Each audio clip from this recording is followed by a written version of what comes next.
সাপ শব্দটি অনেকের মনেই ভীতি তৈরি করে, কারণ বিষাক্ত সাপের কামড়ে সময়মতো অ্যান্টিভেনাম দিতে না পারলে মৃত্যু অনিবার্য হয়ে পড়ে। তাই অ্যান্টিভেনাম খুবই গুরুত্বপূর্ণ। সাপ সম্পর্কে আমাদের কিছুটা ধারণা থাকলেও কে প্রথম অ্যান্টিভেনাম তৈরি করেছে, কিভাবে অ্যান্টিভেনাম তৈরি করা হয়, এই সকল বিষয়ে আমাদের ধারণা স্পষ্ট নয়।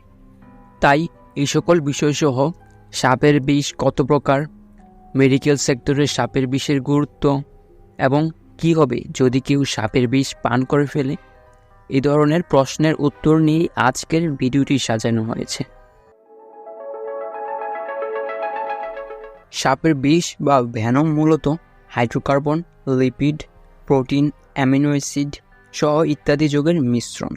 সাপের বিষকে সাধারণত 4টি ভাগে ভাগ করা যায়: নিউরোটক্সিক, হেমোটক্সিক, সাইটোটক্সিক এবং মায়োটক্সিক।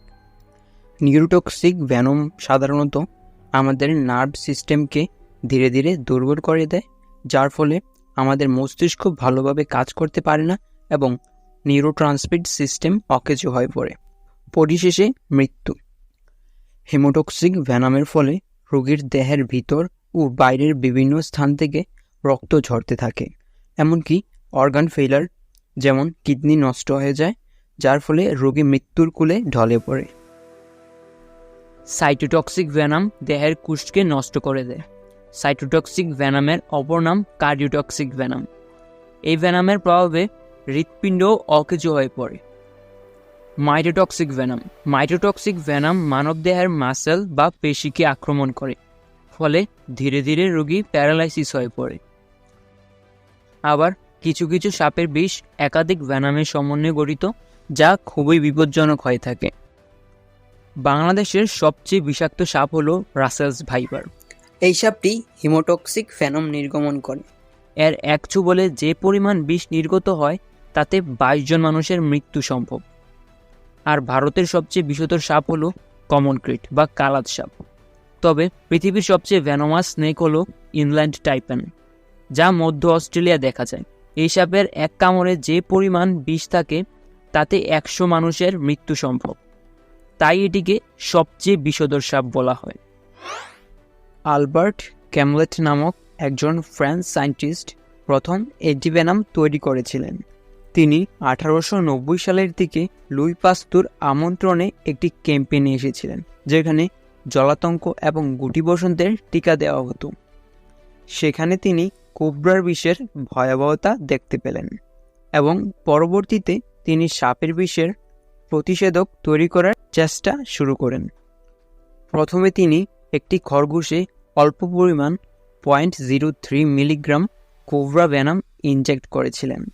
প্রতি সপ্তাহে ধীরে ধীরে ভেনমের পরিমাণ বাড়াতে থাকলেন। উক্ত প্রক্রিয়াটি 8 মাস চালু রাখার পর দেখা গেল যে খরগোশটি একসাথে প্রায় 35 মিলিগ্রাম কোবরা ভেনাম নিতে সক্ষম, যা কিনা একটি স্বাভাবিক খরগোশের গ্রহণযোগ্যতার 15 গুণ বেশি।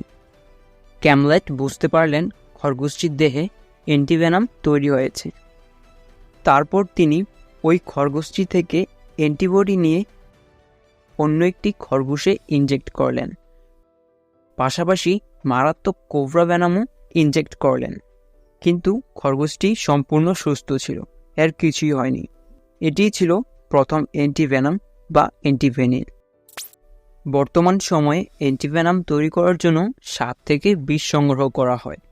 সাপের চোখের নিচে বিষ গ্রন্থি থাকে, এখানে চাপ দিলে সাপের দাঁত দিয়ে বিষ বের হয়ে আসে।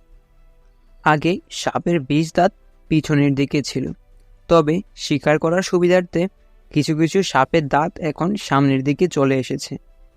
যাই হোক, সাপ থেকে বিষ নিয়ে তা ঘোড়ার মধ্যে প্রবেশ করানো হয়। সাপের বিষে ঘোড়ার মৃত্যু হয় না, বড়জোর 3 থেকে 4 দিন অসুস্থ হয়ে থাকে। যখন ঘোড়া সুস্থ হয়ে ওঠে তখন ঘোড়ার রক্ত থেকে প্লাজমা আলাদা করা হয়। এই প্লাজমাকে প্রক্রিয়াকরণ করেই অ্যান্টিভেনাম তৈরি করা হয়। তবে এই ধরনের অ্যান্টিভেনাম মানবদেহে অ্যালার্জি তৈরি করে। তাই বিজ্ঞানীরা এখন ব্যাকটেরিয়া থেকে অ্যান্টিভেনাম তৈরির চেষ্টা করছেন। মেডিকেল সেক্টরে সাপের বিষ খুবই গুরুত্বপূর্ণ। হার্টের এবং স্ট্রোকের রোগীদের ওষুধ তৈরিতে সাপের বিষ ব্যবহার করা হয়। আবার অপারেশনের সময় অতিরিক্ত রক্তক্ষরণ বন্ধ করতেও সাপের বিষ দিয়ে তৈরি মেডিসিন ব্যবহার করা হয়। সাপের বিষ খেলে কি হতে পারে, এবার সেই বিষয় নিয়ে আলোচনা করা যাক। সাপের বিষকে ইংরেজিতে বলা হয় ভ্যানম। আর ভ্যানম সাধারণত পয়জনাস হয় না। ভ্যানম শুধুমাত্র রক্তস্রোতে মিশতে পারলেই ক্ষতি সাধন করে।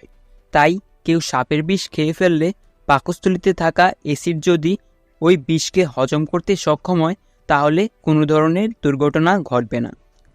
তবে পাকস্থলীতে থাকা অ্যাসিড যদি ওই বিষকে হজম করতে সক্ষম না হয় তাহলে বড় ধরনের দুর্ঘটনা ঘটতে পারে।